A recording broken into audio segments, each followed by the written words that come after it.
Ok, boa noite. Vamos então dar mais um início do culto do Evangelho segundo o Espiritismo. Vamos abrindo no capítulo 1, Não vim destruir a lei, capítulo 1 do Evangelho segundo o Espiritismo, Não vim destruir a lei. Item 5, o Espiritismo. Item 5, o Espiritismo. O Espiritismo é a ciência nova, que vem revelar aos homens, por meio de provas irrecusáveis, a existência e a natureza do mundo espiritual e suas relações com o mundo corpóreo. Ele nolo mostra não mais como coisa sobrenatural, porém, ao contrário, como uma das forças vivas e sem cessar atuantes da natureza, como a fonte de uma imensidade de fenômenos, até hoje incompreendidos e, por isso, relegados para o domínio do fantástico e do maravilhoso. É a essas relações que o Cristo alude em muitas circunstâncias, e daí vem que muito do que ele disse permaneceu ininteligível ou falsamente interpretado. O Espiritismo é a chave com auxílio da qual tudo se explica de modo mais fácil. A lei do Antigo Testamento teve em Moisés a sua personificação. A do Novo Testamento tem-na no Cristo. O Espiritismo é a terceira revelação da lei de Deus, mas não tem a personificá-la nenhuma individualidade, porque é fruto do ensino dado, não por um homem, sim pelos Espíritos, que são as vozes do céu, em todos os pontos na terra, com o concurso de uma multidão inumerável de intermediários. É, de certa maneira, um ser coletivo, formado pelo conjunto dos seres do mundo espiritual, cada um dos quais traz o tributo de suas luzes aos homens, para lhes tornar conhecido esse mundo e a sorte que os espera.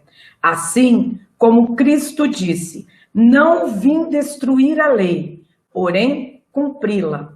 Também o Espiritismo diz, não venho destruir a lei cristã, mas dar-lhe execução. Nada ensina em contrário ao que ensinou Jesus Cristo, mas desenvolve, completa e explica em termos claros e para toda a gente o que foi dito apenas sobre forma alegórica. Vem cumprir nos tempos preditos o que o Cristo anunciou e preparar a realização das coisas futuras. Ele é, pois, obra do Cristo, que preside, conforme igualmente o anunciou, a regeneração que se opera e prepara o reino de Deus na terra. Então, nós temos aqui no Evangelho, os Espíritos nos colocando as três revelações. A primeira revelação das leis de Deus veio através de Moisés, é a lei do Antigo Testamento. Então, a primeira revelação, ela se personificou em Moisés. A segunda revelação se personificou com a vinda de Jesus, com os ensinos que ele nos trouxe. Aí nós temos as leis do Novo Testamento. Já o Espiritismo é a terceira revelação. Só que, como bem nos colocam aqui os Espíritos, eles nos diz, é a terceira revelação da lei de Deus, mas não tem a personificá-la, nenhuma individualidade, porque é fruto do ensino dado, não por um homem, mas sim pelos Espíritos, que são vozes do céu, ou seja, pelos Espíritos, que são os enviados de Deus para trazer novas revelações, como o Espiritismo veio trazer. Então, a gente já vê aí, de forma muito clara, com essa colocação dos Espíritos aqui no Evangelho, que nós somos espíritas, nós praticamos o espiritismo, porque ismo é doutrina, então nós seguimos a doutrina dos espíritos, professamos a doutrina dos espíritos, e não de Allan Kardec. Muitas vezes as pessoas dizem, ao invés de espiritismo, kardecismo, mas esse termo não existe, porque isso é doutrina. Kardecismo seria doutrina de Allan Kardec. E Allan Kardec não fundou, não propôs nenhuma doutrina. O que o Allan Kardec fez foi pegar as informações vindas de diversas partes, de diversos médios, coordenado, organizado. A gente vai falar um pouco mais sobre esse trabalho de Allan Kardec aqui hoje. Então, nós professamos o espiritismo. A doutrina não é doutrina de Kardec, porque os espíritos são claros no Evangelho, né, que foi compilado pelo próprio Allan Kardec, porque é fruto do ensino dado não por um homem, mas sim pelos espíritos que são vozes do céu, em todos os pontos da Terra, com concurso, com a ajuda de uma multidão inumerável de intermediários, de médiuns, né? Então, a gente tem também muito claro aqui no Evangelho, os espíritos nos colocando que o espiritismo não vem de forma alguma revogar a lei de Deus. Não vale mais, vamos fazer uma nova. Não, não vem revogar a lei de Deus, que foi revelada inicialmente por Moisés, depois por Jesus, pelo menos no mundo ocidental, que a gente sabe que na parte oriental do nosso planeta tem Buda e outros Lao Tse e grandes sábios, que vieram, espíritos de altíssima escola, trazer também revelações divinas, né? Então, o espiritismo, ele vem recordar, explicar um pouco mais detalhadamente, completar aquilo que não estava claro, desenvolver aquilo que Moisés e Jesus já haviam trazido e completar, trazendo novos ensinos. A doutrina espírita, o espiritismo, então, ele faz uma aliança, ele junta a ciência com a fé. E a gente vai ver daqui a pouco que é o tripé: ciência, fé e religião. Por isso a gente costuma dizer que o espiritismo não é uma religião. O espiritismo é ciência, religião e filosofia. É uma tríade, né? Então, nós vamos pegar aqui agora o Livro dos Espíritos, também compilado, organizado por Allan Kardec, e vamos ler a folha de rosto. Na folha de rosto nós temos, lá em cima do livro, filosofia espiritualista, porque toda religião é espiritualista, e a doutrina espírita também é religião, só que também é ciência e filosofia. Aí tem grande lá, o Livro dos Espíritos, Princípios da Doutrina Espírita. Olha o que colocou aqui Allan Kardec, sobre a imortalidade da alma, a natureza dos espíritos e suas relações com os homens, as leis morais, a vida presente, a vida futura e o porvir da humanidade, segundo os ensinos dados por espíritos superiores, com o concurso de diversos médiuns, recebidos e coordenados por Allan Kardec. As mensagens não foram recebidas por Allan Kardec. As mensagens foram recebidas pelos médiuns, que enviavam de volta para o Allan Kardec, e ele, então, recebia, coordenou e compilou. Então, nós vamos ver aqui no Livro dos Espíritos, é o primeiro livro, né? Esse primeiro livro aqui, que é o Livro dos Espíritos, ele contém 1018 perguntas. Allan Kardec elaborou. Por quê? Porque na época ele morava em Paris, nossa, esqueci, do lado de Paris, né? Esqueci agora do nome, fugiu. Né? Lyon. Então, oi? Lyon. Lyon, obrigada, Ana. Lyon, ele morava em Lyon, que é na grande Paris. E estava na época, a gente vê isso muito claro no filme, quem não assistiu, a gente fez um cine debate, foi maravilhoso, super produtivo na Casa da Prece no final do ano passado, mas vejam o filme, aqueles que não tiveram oportunidade, fica muito claro, Paris, Londres, Nova York estavam sendo incendiadas, inflamadas, por reuniões mediúnicas com as mesas girantes. Convidaram Allan Kardec, ele achou que aquilo era brincadeira, que aquilo era um passatempo, e foi pesquisar, porque ele não acreditava que houvesse algo mais. Então ele achou que era algum truque da ciência, imã, algum truque dos mágicos, etc. Então ele foi investigar, e nessa investigação ele percebeu que não, tinha algo por trás, algo inteligente por trás. Então ele elabora muitas perguntas, envio essas 1.018 perguntas para médiuns de diversos países, né? A gente lembrando que naquela época era de navio, trem, era tudo muito mais lento, nós não tínhamos ainda o avião, e ele então, e essas perguntas são respondidas, não pelo médium, o médium é só um meio, mas pelos espíritos que tomam a mão do médium e escreve as mensagens. Essas mensagens retornam, para cada pergunta, vários médiums respondem, quer dizer, é respondido através de vários médiums, porque quem responde são vários espíritos através daqueles médiums. Allan Kardec compara aquelas que fazem sentido, que é a maioria, ele seleciona, as que não, ele descarta. No final, 1.018 perguntas. Dentro deste livro, estas perguntas estão divididas em 4 partes.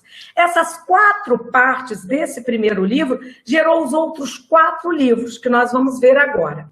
A primeira parte, ela trata das causas primárias. Esta parte, as causas primárias, está no livro A Gênese. Deu origem ao livro A Gênese, cujo foco é ciência, é considerado a obra científica. Todas têm um pouco, mas essa é científica, caráter principalmente científico. Porque nessa primeira parte, as causas primárias, a pergunta é: de onde vim? De onde vim? Então fala de Deus, fala dos elementos gerais do universo, do fluido vital, do fluido animal. A segunda parte desse livro, do Livro dos Espíritos, trata do mundo espírita ou dos espíritos. Como é o mundo espírita? O que é o espírito? Nós, né? Então, gerou o livro dos médiuns, que também é um livro que traz a parte científica muito forte e a parte filosófica. E nessa segunda parte, a pergunta é: quem eu sou? Então, trata do meu mundo, que é o mundo dos espíritos, eu sou espírito. Trata dos espíritos, eu sou espírito. A terceira parte trata das leis morais. Então, deu origem, como não poderia deixar de ser, ao Evangelho, que nós temos estudado aqui, né? Ali no Evangelho são respondidas as seguintes questões: por que eu sofro? O que eu sinto? Por que eu sinto desta forma? Né? Então, no Evangelho nós temos a face religiosa. Então, o Evangelho ele trata de religião, o cunho é principalmente religioso. E a quarta parte, ela trata das esperanças e consolações. Deu origem ao 4º livro, O Céu e o Inferno, porque ali eles nos respondem para onde vou. Então, é um livro cuja principal é a filosofia. Então, nós temos os 4 livros sendo originários do livro dos Espíritos. Então, ao todo, nós temos 5 livros. É o chamado Pentateuco, não de Kardec, mas Pentateuco da doutrina espírita. Inclusive, no debate que nós tivemos no Cine sobre Allan Kardec, no Cine Debate, no momento de debate final, a gente foi colocado de forma muito clara, a gente vê isso no filme, que Allan Kardec pede para que a gente não coloque ele na frente da doutrina. Então, não devemos alimentar esse termo, kardecismo, porque é um pedido do próprio querido Allan Kardec. Agora nós vamos passar aos princípios básicos dessa doutrina. Qual a base dessa doutrina? São 5 princípios básicos. Primeiro, a existência de Deus. Os espíritos nos dizem que Deus é inteligência suprema, causa primária de todas as coisas. A questão número 1 do Livro dos Espíritos não é quem é Deus, é que é Deus. Porque quem somos nós, criação dele. Ele é que. Por quê? Porque ele está acima disso tudo. Ele é a causa primária, ele é a origem disso tudo. Então, basta a gente olhar ao nosso redor, no nosso dia a dia. E nós vamos encontrar Deus. A resposta para onde olhamos, encontramos Deus. Por exemplo, nós habitamos num planeta no que tem um Sol, que estamos numa constelação, fazemos parte deste grande universo, que é chamado macrocosmo. Este universo, ele tem um modelo, uma configuração científica. Qual é esse modelo? É o Sol e os planetas girando em torno. E este modelo, ele se repete nas mais diversas estrelas que existem no universo. Os planetas giram em torno de um Sol, de uma estrela. Agora, se nós olharmos agora, vamos saindo do grande universo, o macrocosmo, vamos voltando para a Terra e entrando em nós. Nós somos formados neste planeta e tudo que nos rodeia, somos formados por átomos. Qual é a estrutura de um átomo? Idêntica, o modelo, a configuração é idêntica ao sistema solar. No átomo você tem um núcleo e tem o elétron girando em torno do núcleo. Então, o núcleo é o Sol do átomo e os elétrons são os planetas daquele núcleo. Então, a gente vê que existe uma inteligência, um arquiteto inteligente. O universo e toda a matéria, ela não é obra do acaso. Aí a gente pode se perguntar, mas existe o caos, Big Bang é caos, câncer. A ciência já mostrou que o câncer é um sistema celular caótico. As células crescem de forma caótica, desorganizada, não seguem uma organização celular. Mães buscando tratamento para a cura do câncer. A ciência encontrou há muitos anos já atrás que neste caos celular, que se denomina câncer, existe uma ordem.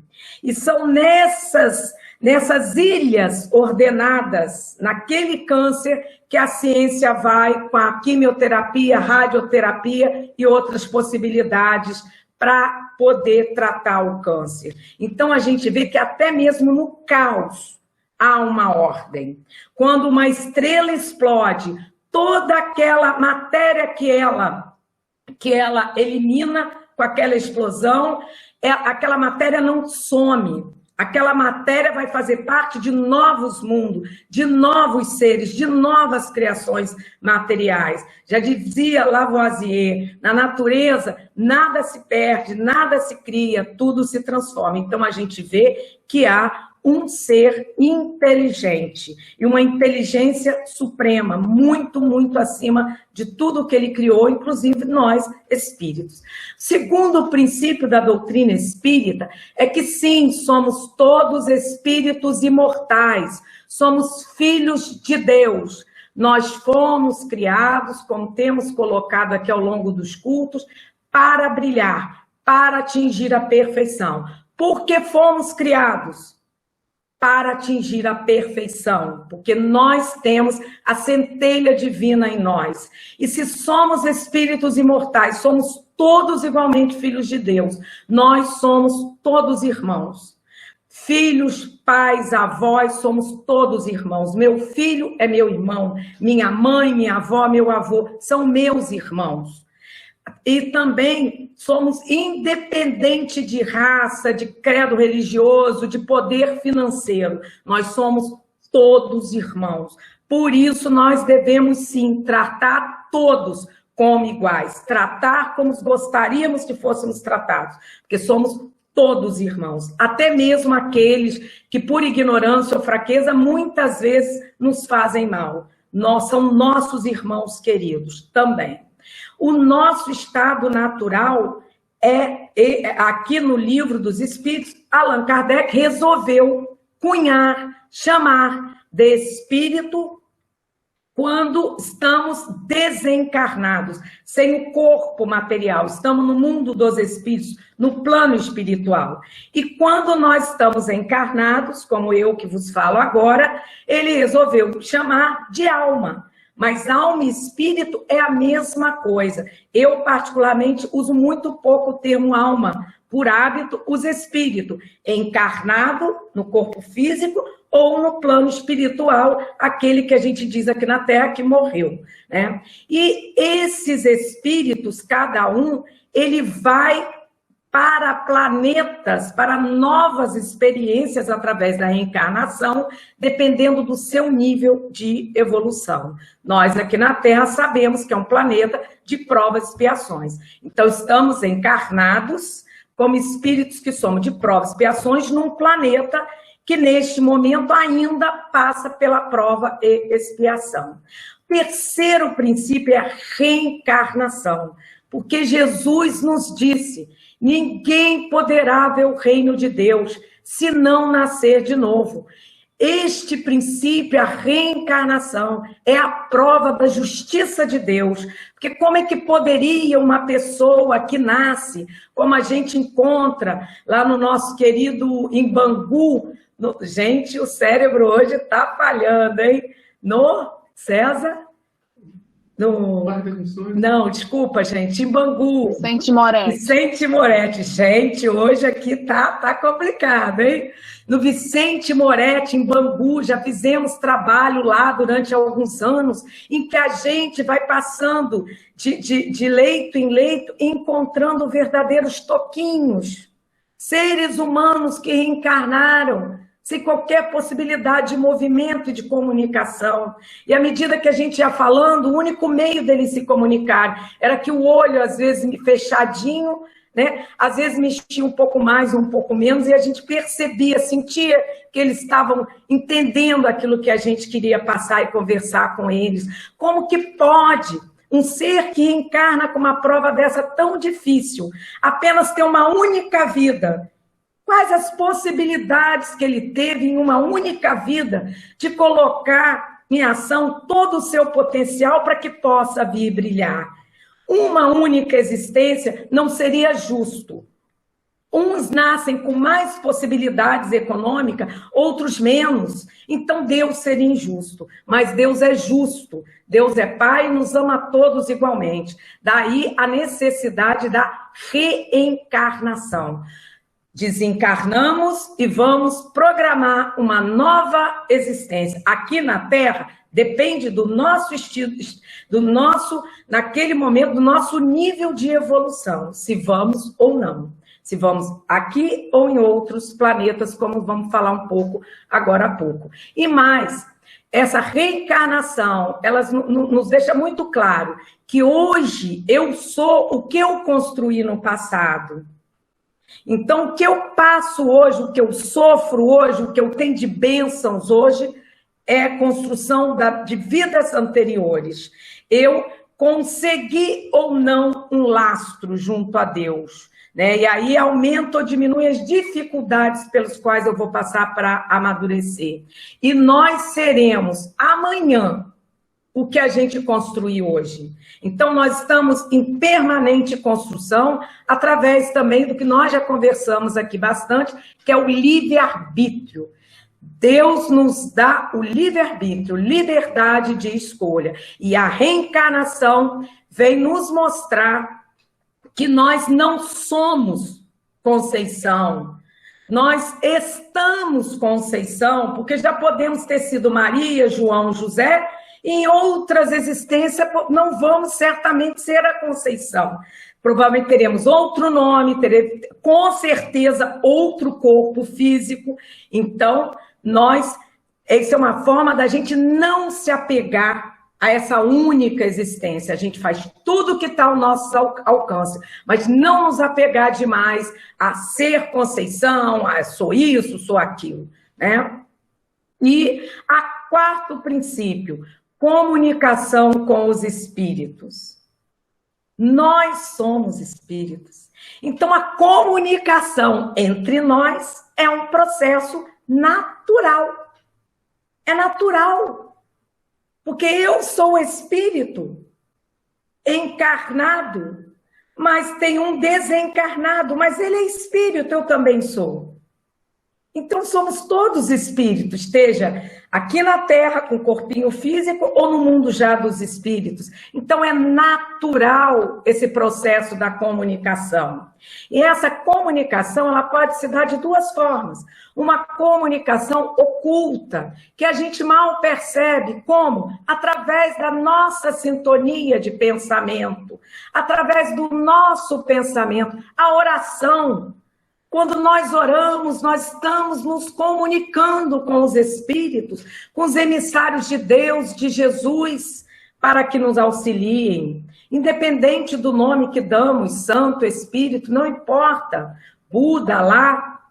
E também, através do nosso pensamento, nós podemos nos sintonizar, entrar em sintonia, em comunicação, indiretamente, com os espíritos em geral. E daí devemos ter o cuidado, porque esta sintonia pode se dar tanto com espíritos que estão ali para nos auxiliar, para nos ajudar, quanto com espíritos que ali estão para nos perturbar, nos atrapalhar. Então, nós devemos buscar a sintonia do pensamento, através do que disse Jesus, orai e vigiai, orando e vigiando os nossos pensamentos, para que nós possamos cada vez mais buscar essa comunicação indireta com os espíritos que podem vir nos auxiliar, que tem algo a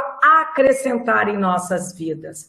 Mas essa comunicação com os espíritos também podem se dar de forma ostensiva.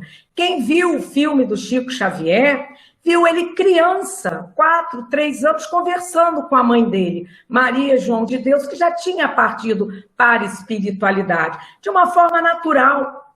Mas ele mostrou que essa comunicação com ele se dava de uma forma muito ostensiva, assim como Dona Ivone Pereira, desde criança também, e tantos outros, né? Então, esses são o que nós chamamos de médiums, aqueles que têm a capacidade, o potencial orgânico, físico, através da pineal mais desenvolvida, de se comunicar com os espíritos. Mas, no sentido geral, todos somos médiums. Todos somos médiums, porque todos nós podemos nos comunicar com os espíritos. E médium é medianeiro, é aquele que pode se comunicar com os desencarnados. Então, todos podemos, através da oração. Só que uns têm esse potencial mais ou menos ativado organicamente através da glândula pineal. E ser médium independe de crença religiosa. Médium ostensivo nós vamos encontrar em todas as religiões. Muitas vezes a gente ouve um padre, um budista, um pastor falando de uma forma que quando ele acaba não parece a mesma pessoa, parece que a pessoa até se agiganta falando, né? Denotando aí um possível médium com potencial de mediunidade ostensiva.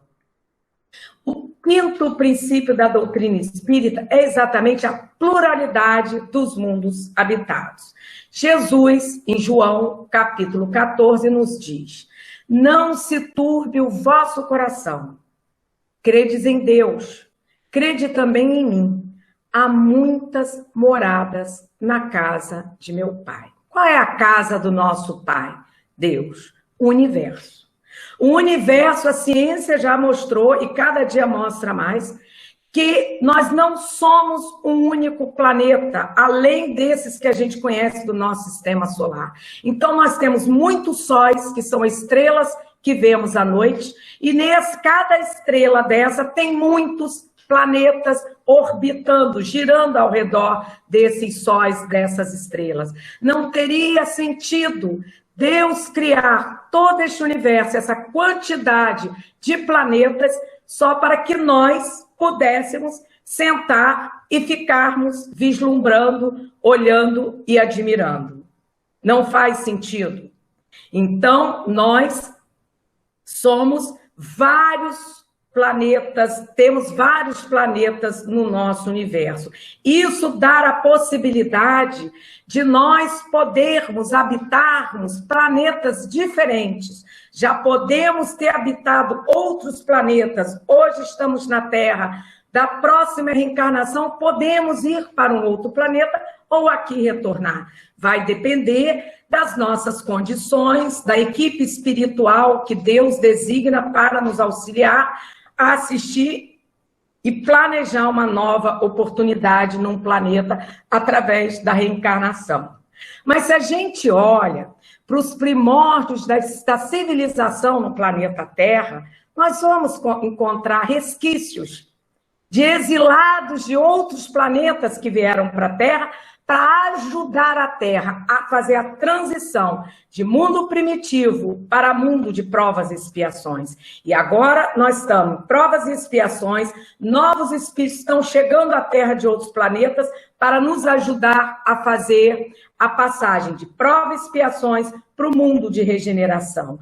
Mas lá nos primórdios da nossa civilização, quando estávamos no mundo de primitivo, fazendo a transição, veio uma caravana de espíritos, intelectualmente lá em cima. Muitos sábios, porque tinham a inteligência e a moral lá em cima. Mas muitos, infelizmente, também que vieram, tinham a inteligência muito avançada e a moral muito baixa ainda. Então, uns vieram em missão, ou para se burilar e sair do mundo de provas e expiações do planeta deles, para passar para a regeneração lá, ou mundos superiores.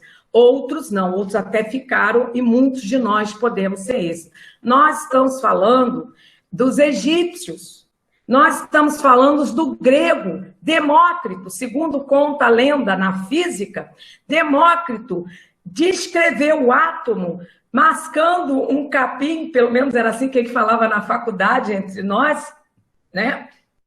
Que ele estava mascando o capim, olhou para o céu e, de repente, tudo que existe na natureza é feito, e descreveu o átomo, sem equipamento, sem absolutamente nada. De onde ele trouxe esse conceito? Como ele sabia? Ninguém na Terra tinha falado disso. No Egito, as pirâmides, da forma como ela é feita, não se consegue reproduzir até hoje. Não se consegue, com aquelas pedras, fazer exatamente uma réplica das pirâmides, porque aquela arquitetura nós ainda não entendemos. De onde veio? Quem são esses espíritos? A civilização maia, a civilização asteca, que vieram trazer sabedoria, ajudar a impulsionar a Terra para que ela fizesse a transição de mundo primitivo para o mundo de provas e expiações. Aí a gente sabe que eles, muitos desses egípcios, gregos, maias, astecas, vieram de um planeta, de uma constelação chamada Capela. São os exilados de Capela. Existe um livrinho, não é psicografado. O autor é o Edgar Armand, já desencarnado. Quando encarnado, ele escreveu esse livrinho, que é um livrinho bem pequenininho, já tem para download de graça na internet, é Os Exilados de Capela. Então, é muito interessante esse livrinho. E, então, a doutrina espírita tem esses 5 princípios, mas tem também um lema, que não é um lema que foi cunhado, Kardec, Hospital, lema, mas no movimento espírita nós costumamos a usar muito esse lema. Inclusive, tem a plaquinha da Casa da Prece aqui em Copacabana, tem lá escrito Casa da Prece Chico Xavier e abaixo esse lema, que é fora da caridade não há salvação. Porque Jesus nos disse, que é o lema máximo que o Cristo nos trouxe, né? Que nós devíamos amar a Deus sobre todas as coisas e ao próximo como a nós mesmos. Então, fora da caridade não há salvação. E a doutrina é importante também ressaltar, para a gente encerrar, que a doutrina espírita não foi trazida, esses conhecimentos que os espíritos nos trouxeram, não foi trazida como completo. Olha, trouxemos isso, acabou, não existe mais nada. Moisés não fez isso, Jesus não disse que era o fim, e nem a doutrina espírita. Os ensinos continuam e continuarão sendo trazidos por enviados de Deus à Terra. Assim que a Terra conseguir completar essa transição do mundo de regeneração, desculpa, já estou na regeneração, hein? Já quero ir para o mundo feliz. Do mundo de prova e expiação para regeneração, novos conceitos com certeza vão sendo trazidos. E já estão sendo trazidos. Basta a gente observar a própria ciência, né? Então, à medida que vai sendo necessário para o progresso da humanidade de um planeta, novas informações vão nos sendo trazidas. E, por último, nós gostaríamos de dizer que a doutrina espírita sim, ela nos traz consolo, ela nos traz conhecimento e ela nos traz libertação. Em Mateus, capítulo 11, versículo 28 a 30, Mateus diz: Vinde a mim, todos os que andais em sofrimento, e vos achais carregados, e eu vos aliviarei. Consolo. Tomai sobre vós o meu jugo e aprendei de mim. Conhecimento. Que sou manso e humilde de coração, e achareis descanso para vossas almas, porque meu jugo é suave e o meu fardo é leve. Libertação. E lembrando que a casa espírita deve ser um hospital e uma escola, onde nós podemos tratar num pronto-socorro as nossas dores, as nossas aflições daquele momento, mas ela também nos auxilia a curar as nossas dores e nos proporciona esse conhecimento como uma grande escola que é. Porque depois que a gente ameniza as nossas dores, começa a entender o porquê das nossas dores e trabalhar este porquê, fazendo a nossa reforma íntima, com certeza nós vamos estar nos libertando. Que a paz de Jesus permaneça com todos nós, graças a Deus.